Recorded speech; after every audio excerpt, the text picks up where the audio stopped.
Okay, so the first thing we're going to do is double click on the big eye on your desktop, and then you're going to have to wait a few moments while it loads. Messages like this might pop up. Just hit yes or I agree. Be patient as I double click again. Here's another message. Just hit OK. And again, OK. Yours might not do this. And then we will patiently wait for inventor to actually pop up. Here we go. And again, this process, as it's loading, can take anywhere from a couple seconds to a couple minutes. It's going to depend, has nothing to do with your laptop, but it's just how large the program is. So it might take a little while. So I'm actually going to kind of fast forward here. And then eventually this should pop up. And you shouldn't have anything recently used down here, and this is just because I've made stuff. We're going to start with new and double click on part. And then it should start loading. Again, really large program can take a little while. So if your little cursor's spinning, just be patient. Okay, whenever we are going to create something in Inventor, we're always going to start up here in the upper left-hand corner at 2D Sketch. Engineers, architects always start off with their creations doing 2D or orthographic first. So we're going to start off, and we're always going to choose the XY plane, which is the plane we typically use in math class. You can see, however, that there's also the YZ plane and the XZ plane. Okay, so we always want to start on the XY plane. And you can see now that we have a typical, orthographic projection view and what you would use in math, a regular graph. And in the center here, we have the origin. This is where we're always going to want to begin our sketches. So we're going to create the main part that everyone had to do from slide 13 using a rectangle. And then we're going to delete parts to create this shape. So we're going to put the cursor right over the origin. We'll know it's there because it turns green. It was yellow before, and now it will be green. And we're just going to drag outward. Doesn't matter how far. You can see that the geometric constraints already show up. You can get rid of those if you want, but all you have to do is go to the project geometry, which is right there. Okay, and then they'll go away. So I'm going to zoom in a little bit.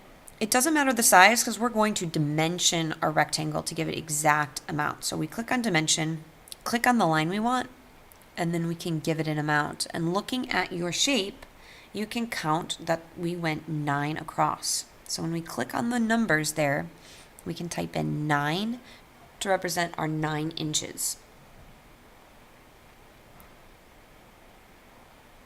And then check or enter.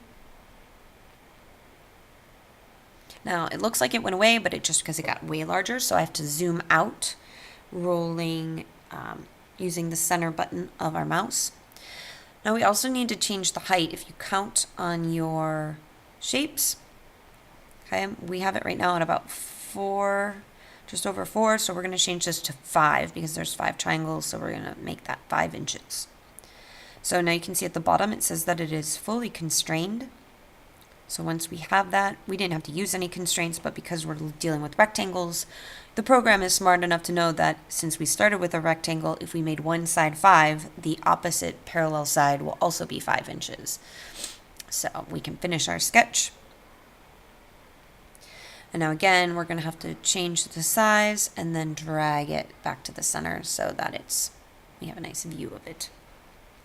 So we're going to go to now extrude to make a 3D shape. And it automatically pops out and it tells us it's extruding it 1 inch forward.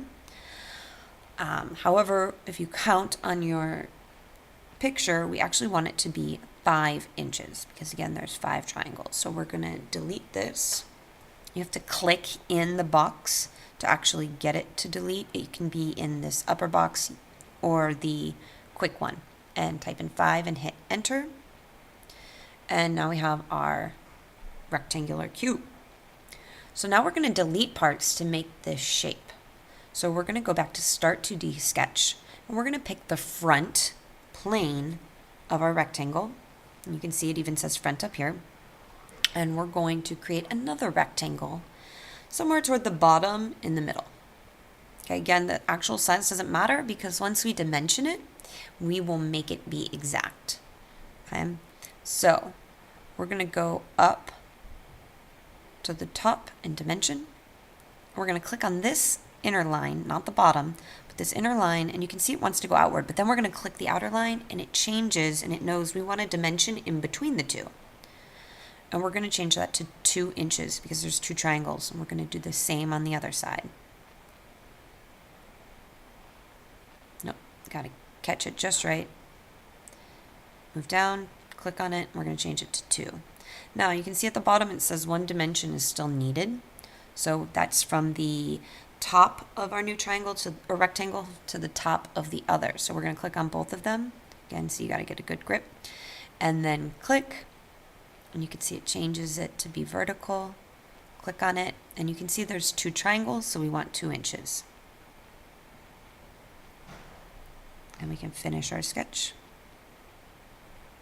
Now we're going to extrude this inner circle. So hit extrude. We want to make sure we're on the inner. It should be light gray, not that outer part, but this inner, and it will extrude it outward.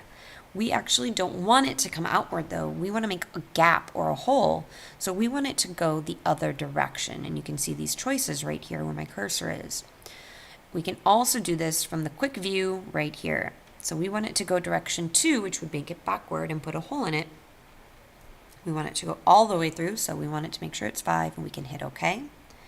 And then if we turn, well, you can see that there's a nice hole in there, just like in our drawing.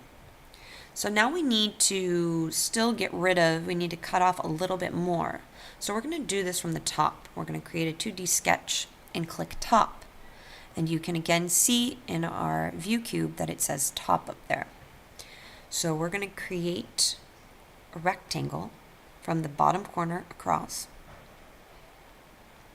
Okay, and again, it doesn't matter the exact size because we will dimension it to make sure that it's all correct. So we want this first edge of the rectangle, and you can see that it goes back 3 triangles, so we want 3 inches. And then the top, okay, of it should go all the way across to 9, and I did not do that originally, I just did it quick.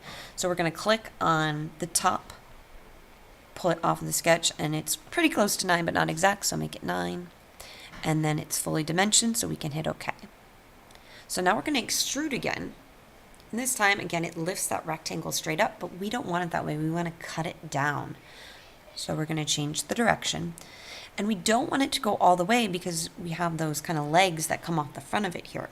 So we're going to change it from 5 inches and count down how far yours comes, and it should be 3 triangles. And voila, now we have our shape that looks very similar to the drawing, but now we're going to color it. So once we do that, we're going to go up to the top here, not the one with the X, but the color wheel with the little green thing. And I made my top views red, so I'm going to start with that. I click red, or click really on the top, then red, and then check. This time now we don't have to go all the way to the top. We can right click, and you'll see the color wheel there. You can just click red and check. Click on what you want, pick the, again, red, check. There we go. Okay. Then on our sides, I made them blue, so I'm going to click blue and check. Even though it's a different color, it'll keep repeating the whole process. So I want blue, click blue, check mark. And then I made my front green, so I'm going to do the color wheel again, green, check, click, right, click, green, check, right, click, click, oops, messed that up. It's not here anymore, you can see, so now I'm going to go back to home, click the home button there, there we go, and go back to the color wheel, and I have to do this one from the beginning again. So green, click, oops, I should have clicked first, then green, check. Voila. So now we have our shape. Now we're going to go up to view. Actually, we're going to finish our sketch first. So go to finish sketch on the green big check mark and go to view. and we're going to do visual style right there.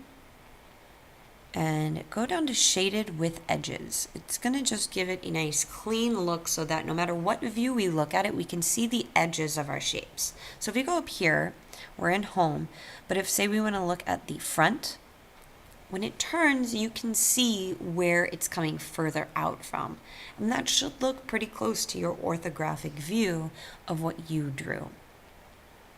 Okay. Now it doesn't have the actual like individual lines and scales of orthographic, but you can see just it all looks like one shape. And this is how your, whoops, this we don't want it like this. We're going to go back. Whoop. We need to turn it back to home. And then turn, there we go. So if we looked at the top, we would turn it from the front and then to the top, not from the side like I did. So there you go. And now we're going to save it. So we're going to go to the big capital I in the upper left corner, click Save As, and then drop down and you should see your username there, your first initial and last name. Double click on it and find Google Drive. Double click on Google Drive, double click your Steam folder that you should already have made, and then we're going to name this main shape 1. And voila. So now you can X out. You made your first shape in Inventor. Good job.